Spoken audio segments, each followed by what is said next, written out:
हमारी म्यूजिक का मुकाबला मोदी जी भी नहीं कर सकते।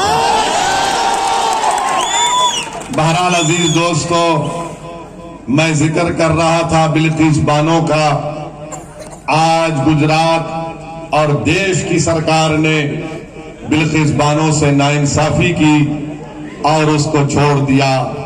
आप बताइए, नरोड़ा पाटिया 2002, वो आदमी ने 90 मुसलमानों का कत्ल किया, 90। उसको मोदी जी ने, वो जेल से निकलता है तो वो नरोड़ा पाटिया विधानसभा में जनता के सामने जाकर मोदी जी का फोटो दिखाता है और कहता है मोदी जी के नाम पर मेरी बेटी को वोट दे दो। कभी मोदी जी आपने सोचा कि मरने वालों की बेटियों का क्या होगा? कभी भाजपा ने सोचा कि वो 90 जो लोग मर गए उनके परिवार पर क्या गुजरती होगी जब एक कातिल गुजरता है उनके सामने से? मेरे अजीज दोस्तों और बुजुर्गों, ये भाजपा बेइज्जती करना चाहती है, मगर ओवैसी आपसे कहता है कि अल्लाह इज्जत देने वाला है आपको, इंशाअल्लाह होता है। अल्लाह इज्जतों से नवाजेगा आपको। जो लोग इस तरह की हुकूमत करके जिल्लत और रुसवाई हमारा मुकद्दर बनाना चाहते हैं, याद रखो इख्तिदार हर एक के पास नहीं रहता। इंदिरा गांधी भी प्रधानमंत्री थी, राजीव गांधी भी थे, नरसिम्हा राव भी थे, मगर हर कोई प्रधानमंत्री और इख्तिदार पर नहीं रहता। ताकत हमेशा किसी के पास नहीं रहती है। अल्लाह इंशाअल्लाह ताला इख्तिदार को बदलेगा, इज्जत हमारे मुकद्दर में आएगी, दुनिया की कोई ताकत हमको रोक नहीं पाएगी। बस आपसे गुजारिश ये है कि अपने हिम्मत और हौसले को बुलंद रखो, डरने और घबराने की जरूरत नहीं है। भारत का संविधान हमारे लिए है, अंबेडकर बाबा साहिब का बना हुआ संविधान है। हमको हिम्मत और हौसले को बुलंद रखना है और एक ताकत बनो। ताकत सिर्फ तकारीर से ताकत नहीं बनती, जमहूरियत में ताकत इत्तेहाद से बनती है। जमहूरियत में ताकत मुत्तहिदा वोट डालने से बनती है। जमहूरियत में ताकत जब आप यहां से हमारे कैंडिडेट को कामयाब करेंगे, वो आपकी ताकत होगी। सिर्फ तकारीर से ताकत नहीं पैदा होती मेरे भाई, सिर्फ जज्बाती तकारीर से आपसे इंसाफ नहीं होता। आपका काम यह है कि मेरी इन बातों पर गौर करिए। अगर मेरी इन बातों में सच्चाई है तो मेरा साथ दीजिए। अगर मेरी बातें तुम्हारे दिल के तारों को नहीं छूती है तो तुम मेरा साथ मत दो। अगर मेरी बातें तुम्हारे दिलो दिमाग पर, तुम्हारे आंख में आंसू नहीं लाती तो मेरा साथ मत दो। मगर एक बात का यकीन कर लो कि मैंने जो कुछ तुम्हारे सामने कह रहा हूं और जब तक मेरी जिंदगी बाकी रहेगी कहता रहूंगा, एक एक बात सच्चाई पर मुबन्नी है। मैं सच और हक को तुम्हारे सामने बयान कर रहा हूं। मुझे कोई संतरी और मंत्री बनने से मेरे जिंदगी का मकसद नहीं है। मेरे जिंदगी का मकसद एक ही है कि भारत की जमहूरियत उसी वक्त मजबूत होगी जब कमजोरों से इंसाफ होगा, जब कमजोरों को उनका हिस्सा मिलेगा। यही लड़ाई हमारी है।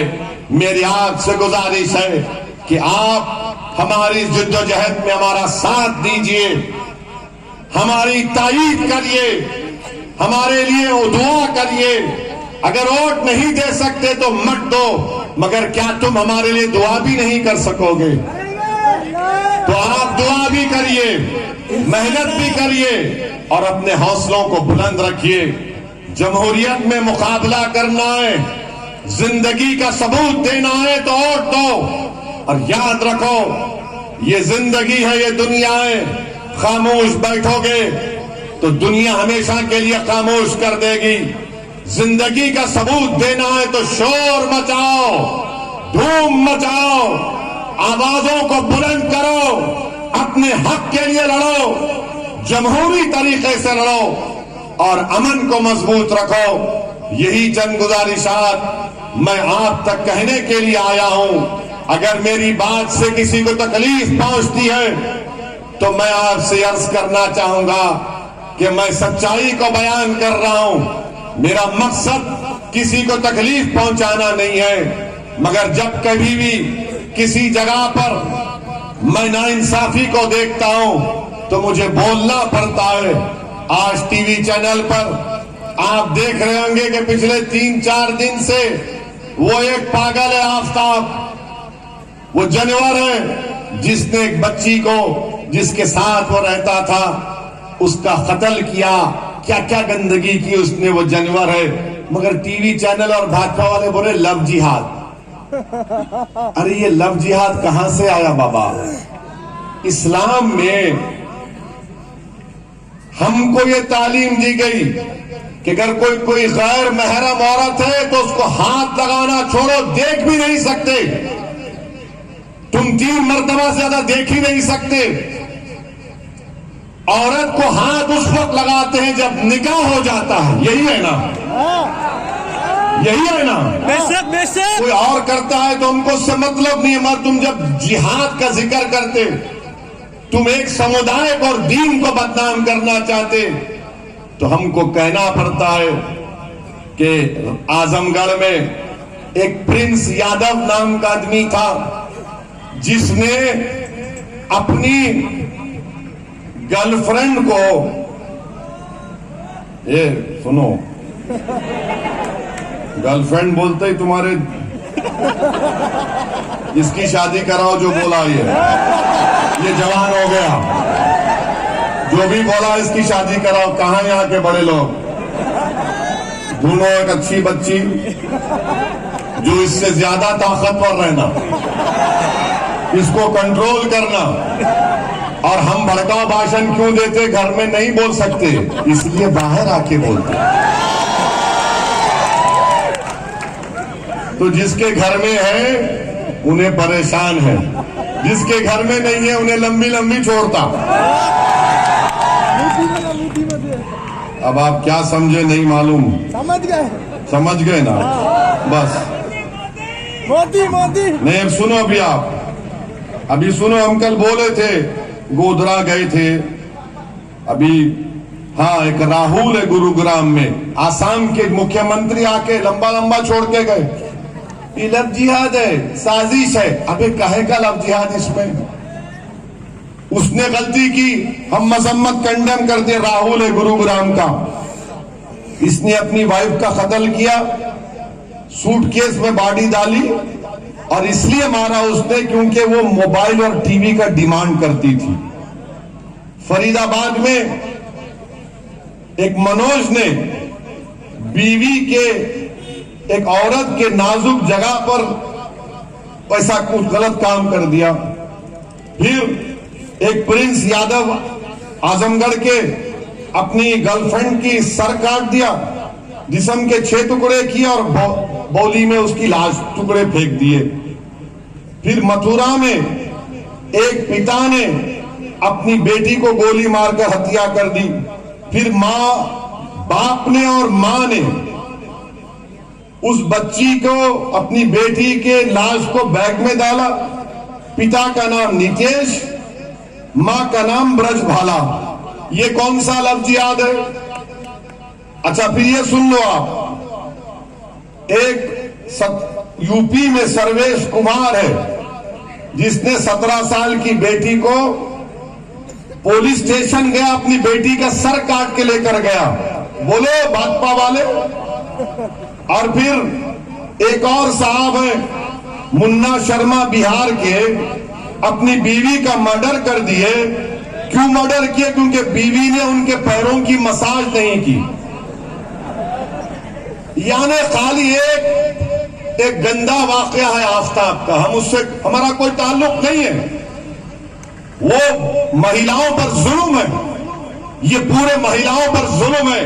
अगर आप इसको हिंदू मुस्लिम करेंगे तो फिर महिलाओं को इंसाफ कहां मिलेगा? इसीलिए भाजपा वाले, चुनाव गुजरात का है, यहां पर इंसाफ नहीं हो रहा है। अच्छा, बात ये नहीं करेंगे कि गुजरात में मोदी जी ने कहा गुजरात बना दिए। अब आप बताइए कि गुजरात में कितने सिटी स्कैन के मशीन है, गुजरात में कितने MRI की मशीन है? 33 में से 20 जिलों में सिटी स्कैन नहीं है। सुपर स्पेशलिटी डॉक्टर दो सिर्फ 13 काम करते हैं, इस पर बात नहीं करेंगे। नफरत फैलाओ, डराओ, याद रखो भाजपा वाले हम डरने वाले नहीं, हम सिर्फ रब्बे करीम से डरते हैं। क्या करेंगे? जान ले लेंगे ना, ले लो जान, मेरे मुकद्दर में लिखा है तो उसी वक्त मरूंगा। कोई माई का लाल मेरे वक्त से पहले मेरी जान नहीं ले सकता है। डराना चाहते हैं आप हमको इस तरह की बातें करके। ये देश हमारा है, हमारा रहेगा इंशाअल्लाह ताला। आजादी का अमृत उत्सव अगर मना रहे तो सबसे ज्यादा खून अल्लामा फजल खैराबादी, हुसैन अहमद मदनी, मौलाना अबुल कलाम आजाद, इन लोगों ने अपना खून बहाया है, तभी तो मुल्क को आजादी मिली। उस वक्त ना भाजपा थी ना आरएसएस थी, आप तो अभी अभी पैदा हुए हैं। हम 257 से हम लड़ रहे हैं, तो आप आकर देशभक्ति का हमको मत सिखाओ दर्स। देशभक्ति सीखना है तो हम सिखाते आपको। तो मेरे अजीज दोस्तों, अल्लाह अकबर। फेंको फेंको फेंको, अरे ठहरो, अब फेंको फेंको, जम के फेंको। वाह बस, अब चाचा वोट भी डालेंगे ना? हाँ, वोट भी डालना। ऐसा भाजपा के मीटिंग में अगर कोई फूल फेंका तो पुलिस पकड़ के लेके जाती है उसको, तो क्या फेंकना नहीं मालूम। कांग्रेस के मीटिंग में फेंका तो बोलेंगे क्या क्या बोलूं, या ऐसे उनके पूरे भाग जाते हैं। तो ये आपकी मोहब्बत है चाचा, अल्लाह आपको सलामत रखे, अल्लाह आपको सलामत रखे, आप सबको सलामत रखे। बहुत बहुत शुक्रिया, आप हमारा भड़काऊ भाषण सुनने आए, मगर खाली सुन के ये नहीं बोलना 1 तारीख को जाके बटन दबाना पतंग को डालेंगे ना। शुक्रिया बहुत बहुत।